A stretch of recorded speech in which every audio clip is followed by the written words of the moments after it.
Welcome to this house where history unfolded. I'm your host. Today we set out to explore stories of struggle and strength from Black lives in America. Our first stop is New Orleans, Louisiana.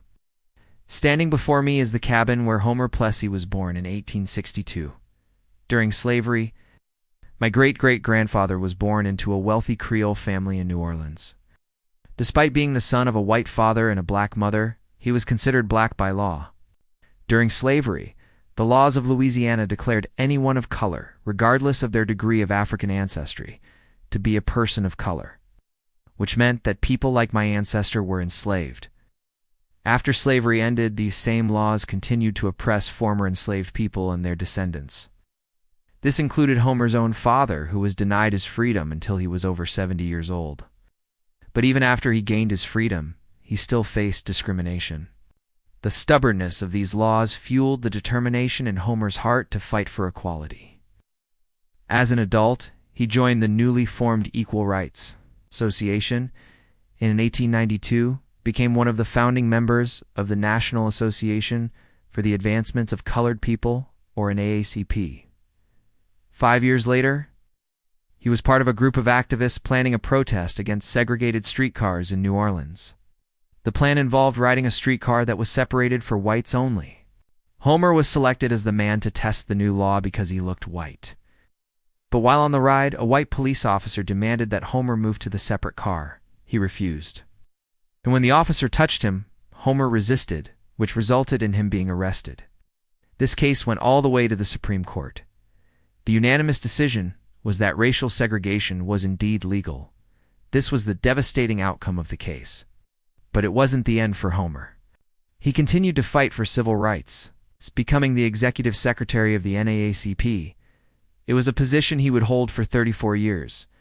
Under his leadership, the organization grew from a small regional group to a national force fighting against racial prejudice through the courts. His work helped pave the way for future generations to come. Thank you for listening. To learn more about the NAACP, visit our website. To continue the conversation about Homer Plessy, follow us on social media and use the hashtag provided. Next, we head to Mount Holly, New Jersey, to stand outside the house where activist and writer James Baldwin lived with his family. Between 1933 and 1943, growing up in poverty, Baldwin moved from the South to New York City with his family at age 14, while living in Mount Holly.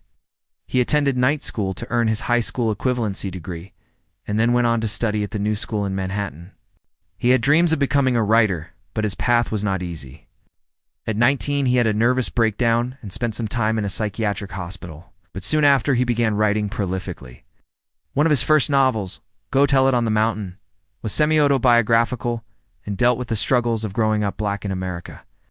During his lifetime, Baldwin published 8 novels, 5 plays, several essays, and countless articles. Baldwin used his talent to shine a light on the harsh realities of racism and homophobia. His powerful words challenged the status quo and left an enduring impact on American literature and culture. Sadly, Baldwin passed away in 1987, but his legacy continues to inspire writers and activists around the world. Thank you for listening. To learn more about James Baldwin, visit our website. To continue the conversation about James Baldwin, follow us on social media and use the hashtag provided. Now we travel to Atlanta, Georgia to explore the home of the Sweet Auburn Curb Market. This iconic building was once the center of black business and culture in Atlanta.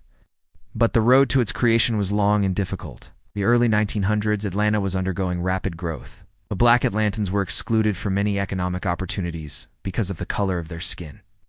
This led to the development of Sweet Auburn, an area just east of downtown Atlanta.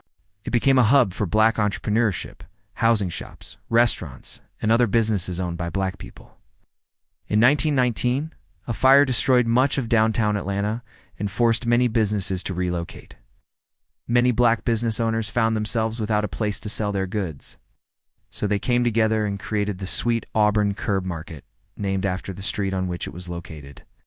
The market opened in 1921 with 24 vendors and quickly became a hub of the community.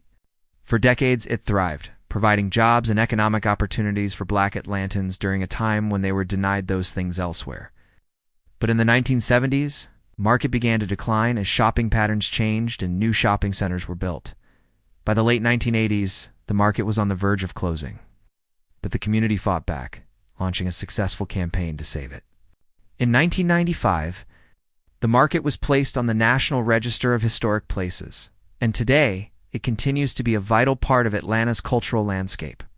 Thank you for listening. To learn more about the Sweet Auburn Curb Market, visit our website.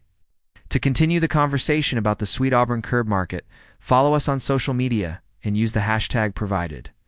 To close our tour today, we head to Chicago, Illinois, to stand in front of the DuSable Museum of African American History. The museum was founded in 1961, making it the first museum in the world dedicated to African American history. Its creation was the brainchild of Dr. Margaret Burroughs, a local school teacher. She had a vision of a museum that would celebrate the achievements of Black Americans and challenge the narrative that they had no role in shaping the nation's history. But she soon realized that to make this dream a reality, she needed help. So she reached out to her friend Charles Sutton, who was a well-known figure in Chicago's Black arts scene. Together, they formed the nucleus of what would become the museum's board of directors. They set out to raise funds for the museum, but they faced an uphill battle. Many wealthy donors were hesitant to support a museum dedicated solely to Black history, believing that it would be divisive. But Burroughs and her colleagues were determined to succeed. They organized events and fundraisers, reaching out to individuals and organizations throughout the city. Eventually, their hard work paid off, and the museum opened its doors on November 1st, 1961. The collection started small, but over the years it has grown to include thousands of artifacts, photographs, and documents. In 2008, the museum moved to a larger space in the heart of Chicago's South Side, allowing them to expand their exhibits and educational programs. Today, the museum is a vital resource for anyone seeking to learn more about African American history and culture. Thank you for listening. To learn more about the DuSable Museum of African American History, visit our website. To continue the conversation about the DuSable Museum of African American History, follow us on social media and use the hashtag provided. Thank you for joining us on this episode of This House. We are glad you're here exploring Black history with us. If you enjoyed this episode, be sure to check out more stories from this house and subscribe to our channel for more stories like these. You can also leave us a comment below about your experience learning about these important historical figures and events. We value your feedback and look forward to bringing you more engaging content in the future.